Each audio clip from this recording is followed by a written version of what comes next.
Ju njohim me përmbledhjen javore të lajmeve. Kjo është Radio 7.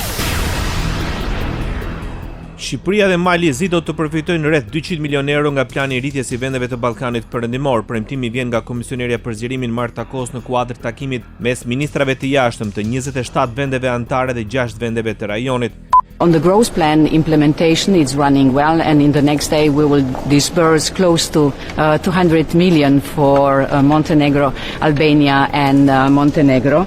And we are also bringing tangible results when it's about the gradual integration. As you know, last week Serbia has joined Albania, Montenegro and North Macedonia in the SEPA. Në zbatimin e planit të rritjes, gjithçka po ecën mirë dhe në ditët në vijim do të disbursojmë rreth 200 milionë euro për Malin e Zi dhe Shqipërinë. Gjithashtu po sjellim rezultate konkrete sa i takon integrimit gradual.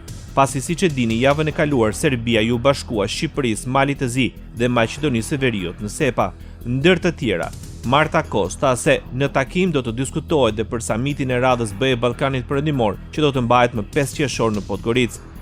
And we are now preparing the Western Balkan EU Summit, which will be in Podgorica on June 5th, and I am expecting really strong commitment from all the candidates from the Western Balkan to stay firm on the European path. Ndërkohë po përgatisim samitin BE Ballkani Perëndimor, i cili do të mbahet në Podgoricë në 5 qershor dhe pres një angazhim shumë të fortë nga të gjithë kandidatët e Ballkanit Perëndimor për të qëndruar të palëkundur në rrugën europiane, tha ndër të tjera Marta Kos. Ministri i Jashtëm Ferit Hoxha, në takimin informal mes ministrave të jashtëm të vendeve të Bashkimit Evropian dhe homologëve nga Ballkani Perëndimor, theksoi se për Shqipërinë zgjerimi i Bashkimit Evropian është një zgjidhje strategjike, si garanci më e fortë për paqe, afatgjat, stabilitet dhe transformim demokratik. Ky proces duhet të mbetet i bazuar në merit sigurisht, por dhe i besueshëm, i prekshëm dhe i ndjekur aktivisht. Sa herë që procesi bllokohet, krijohen hapësira për cënueshmëri dhe zgjerohen ndikimet armiqësore. Pikërisht për këtë arsye duhet të thellojmë bashkëpunimin në politikën e jashtme të sigurisë dhe të mbrojtjes, duke forcuar njëkohësisht kohezionin dhe mendësinë strategjike të përbashkët në mbar Europën, deklaroi Ferit Hoxha. Sipas tij, procesi normalizimi ndërmjet Kosovës dhe Serbisë nuk mund dhe nuk duhet të shndrohet një slogan bosh apo në një objektiv të shtyr pafundësisht. Mbrojtja e mjedisit është nga grup kapitujt më sfidues në kuadër të negociatave për antarësim për Shqipërinë. Paralajmërimi vjen nga kryenegociatorja Melinda Dhuka gjatë raportimit në Komisionin për Ropën dhe Punët e Jashtme, ndërsa renditi një seri detyrash të caktuara nga Bashkimi Evropian për antarësim. Dhuka tha se investimet për mbrojtjen e mjedisit kërkojnë investime të vazhdueshme dhe bashkëpunim për burimet e rinovueshme. Standardet europiane në mbrojtjen e mjedisit janë shumë komplekse dhe është një nga fushat më sfiduese për antarësimin dhe pas antarësimit të Shqipërisë në Bashkimin Evropian Mjedisi, duke qenë se kërkon investime të mëdha dhe në infrastrukturën publike, po ka ndërhyrje edhe në infrastrukturën private, në pikat e prodhimit, sa i përket standardeve të mjedisit në mbetje, ajër, ujëra, ndryshime klimatike e të tjerë. Apelon Melinda Dhuka.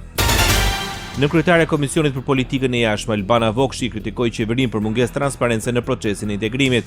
Gjatë seancës dëgjimore me kryenegociatoren Melinda Dhuka, Vokshi kërkoi sqarime për mënyrën se si po menaxhohet procesi i integrimit evropian i Shqipërisë. Sipas saj, procesi po mbahet top sekret dhe nuk ndahen me publikun dhe opozitën informacione mbi negociatat dhe ecurinë reale të procesit. Në lidhje me fondet europiane dhe reformat, Vokshi ngriti shqetësimin se raporti i paraqitur nuk jep asnjë të dhënë konkrete mbi rreziqet që mund të cënojnë financimet nga Bashkimi Evropian.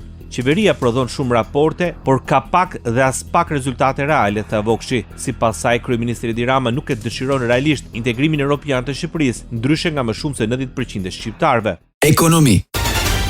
Qeveria shqiptare firmos marrëveshje me bankat me synim dyfishimin e sipërmarrjes private. Prioritet parashikohet të jetë sektori bujqësisë dhe ndërmarrjet e vogla dhe të mesme. I pranishëm në nënshkrimin e memorandumit të bashkëpunimit, guvernatori i Bankës së Shqipërisë, Gen Seiku, bëri thirrje bankave të rrisin vëmendjen ndaj këtyre bizneseve.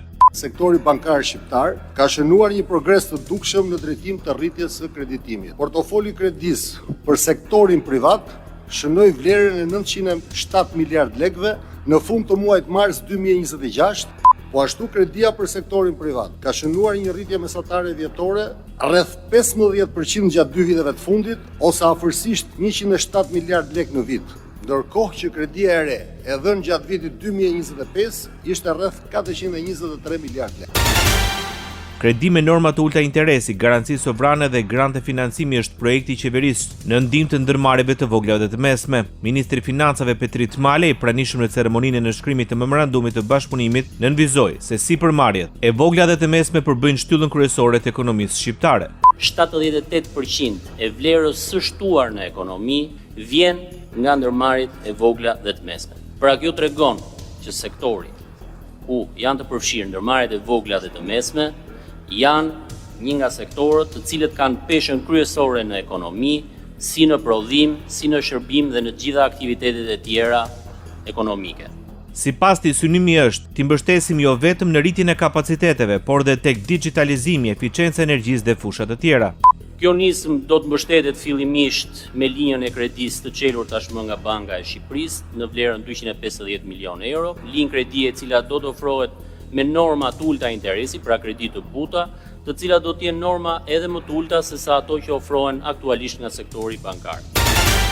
Ministri i Ekonomisë së Shqipërisë, Delina Ibrahimaj, premton se shteti do të ndihmojë tek sipërmarrjet e vogla dhe të mesme me një garanci deri në 70% të vlerës së kredisë. Në një takim me përfaqësues të qeverisë dhe sektorit bankar me pjesëmarrjen e kryeministrit Edi Rama, Ibrahimaj deklaroi se Shqipëria regjistroi një rritje të qëndrueshme ekonomike në vitet e fundit, dhe sipas saj objektivi i qeverisë është që kjo rritje të vijojë të përshpejtohet përmes mbështetjes së sektorit privat dhe rritjes së investimeve. Sot ne kemi një potencial të jashtëzakonshëm, atë të antarësimit në Bashkimin Evropian dhe të krijimit të kushteve për gjitha bizneset shqiptare që të integrohen në tregun e përbashkët evropian, i cili ka mbi 450 milion banor. Ka dhe sfida të mëdha, të cilat lidhen me arritjen e standardeve, me krijimin e mundësive për të nxitur eksportet, pra me rritjen e produktivitetit të bizneseve shqiptare. Kryeministri Edi Rama kërkoi nga bankat të jenë më tepër të guximshme në mbështetjen ndaj ndërmarrjeve të vogla dhe të mesme. Kreu i qeverisë shqiptare deklaroi se në memorandumin e bashkëpunimit për projektin dyfishos sipërmarrjen tënde është rënë dakord që interesi i kredisë të jetë minimumi 2% dhe maksimumi 3%. Do të vihet në dispozicion një linjë kredie me një interes minimal 2% dhe maksimal 3%. Dhe këtu edhe i herë kërkojmë bashkëpunim dhe solidaritet të plot nga ana juaj, por natyrisht e shoqëruar me një garanci sovrane të qeverisë shqiptare për të ulur në mënyrë kuptim plot riskun e kredisë për bankat. Ndërsa garancia sovrane varion nga 30 deri në 70% sipas nivelit të riskut. Nuk do harroj të them se bankat duhet të jenë pak më kurajoze edhe në raport me sektorin e bujqësisë, ku patjetër niveli i riskut është i lartë. Qeveria shqiptare subvencionon shoqatet e transportit publik me 50 lekë për çdo litër naftë konsumuar. Ministri i Infrastrukturës dhe Energjisë Enea Karakaçi deklaroi se kjo masë parashikohet si kompensim për operatorët e transportit qytetas, ndërqytetas dhe rreth qytetas. Bëhet fjalë për një kompensim në masën 50 lekë për litër për gjitha shoqëritë e transportit publik, të transportit qytetas, ndërqytetas dhe rreth qytetas. Sipas këtij subvencionimi do të nisë me efekt që nga muaji mars, periudhë kur filluan dhe efektet e krizës së çmimeve të karburanteve. Një lajm i mirë tjetër që përsëri ne u angazhuam në ato takime që kemi bërë me gjitha grupet e interesit të transportit është që këtë masë subvencionuese do e fillojmë që në muajin mars, kur kishim dhe fillimin e efekteve të krizës. Ministri i Financave i Shqipërisë Petri Tmale bëri të ditur se rritja e elementeve të sigurisë në pullat fiskale do të përmirësojë cilësinë e administrimit fiskal, por do të rrisë standardet e sigurisë ushqimore në vend. Në një prononcim për mediat pas mbledhjes së qeverisë, Male informoi mbi amendimet e vendimit të Këshillit të Ministrave që lidhen me elementet e sigurisë së pullave fiskale. Rriten elementet e sigurisë që bëjnë të pamundur ose ulin mundësinë e falsifikimit të tyre. Nga ana tjetër do të vendosim edhe teknologjinë track and trace në pullat fiskale, duke i dhënë mundësinë autoriteteve si tatimore dhe doganore që të ndjekin produktet që nga prodhuesi ose importuesi deri tek konsumatori i fundit. Krahasaj, ministri bëri të ditur se një risi tjetër e pullave të reja do të jetë edhe barkodi që vendoset në këto pulla fiskale ku konsumatorët do të kenë mundësinë që të ndërveprojnë me produktin e aksizës. Konsumatorët do të kenë mundësinë që të ndërveprojnë me produktin e aksizës. Nëpërmjet barkodit, nëpërmjet një telefoni do të mund që të skanojnë produktin dhe të marrin informacion se kush është prodhuesi, kush është importuesi, kush është data në cilën ka hyrë produkti në Shqipëri dhe informacione tjera që mund të jenë në dobi dhe vinë dhe natyrisht në dobi të sigurimit të sigurisë ushqimore. Ministri i Ekonomisë dhe Inovacionit të Shqipërisë, Delina Ibrahimaj, bën thirrje për ngritjen e mekanizmave institucional dhe financiar për të minimizuar ndikimin ekonomik dhe fiskal të këtyre fatkeqësive. Në takimin organizuar nga Autoriteti Mbikëqyrjes Financiare mbajtur në Tiranë, Ministria Ibrahimaj theksoi se fatkeqësitë natyrore duhet të trajtohen si rreziqe me ndikim të drejtë për drejtë në jetën e qytetarëve, ekonominë dhe stabilitetin fiskal të vendit, duke nënvizuar nevojën për politika afatgjata dhe mekanizma të qëndrueshëm mbrojtës. Duke u referuar vlerësimeve të Bankës Botërore, ajo theksoi se Shqipëria mbetet një nga vendet me ekspozimin më të lartë ndaj fatkeqësive natyrore në Europë, ku rreth 86% e territorit dhe mbi 88% e popullsisë janë të ekspozuara ndaj këtyre rreziqeve. Sociale. Në qendrën spitalore universitare Nën Tereza në Tiranë është vendosur në funksion të plot akseleratori tretlinar në shërbimin onkologjik. Ministria e Shëndetësisë dhe Mirëqenies Sociale Visala gjatë inspektimit tha se nëpërmjet akseleratorit të ri dhe zbatimit të moduleve bashkore rriten kapacitetet e shërbimit në njësinë e radioterapisë, ndërsa aplikimi i teknikave të reja realizon ndërhyrje me precizion të lartë dhe trajtime më efikase për pacientët. Gjykata kundër krimit të organizuar rrëzoi kërkesën e presidentit Partisë së Lirisë për ndryshim të masës së sigurisë. Ilir Meta vendosi garanci pasurore prej 50.000 eurosh për të ndryshuar masën e arrestit me burg, por kërkesa u refuzua nga gjykata.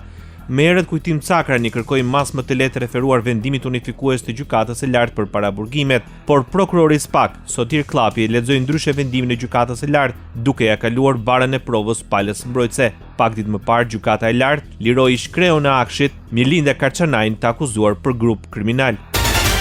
Albania paralajmëron ndërprerje të pjesshme të shërbimeve, duke filluar nga data 15 maj në orën 22 deri në orën 18 maj në orën 8. Shërbimet online përmes këtij portali do të jenë përkohësisht jashtë funksionit.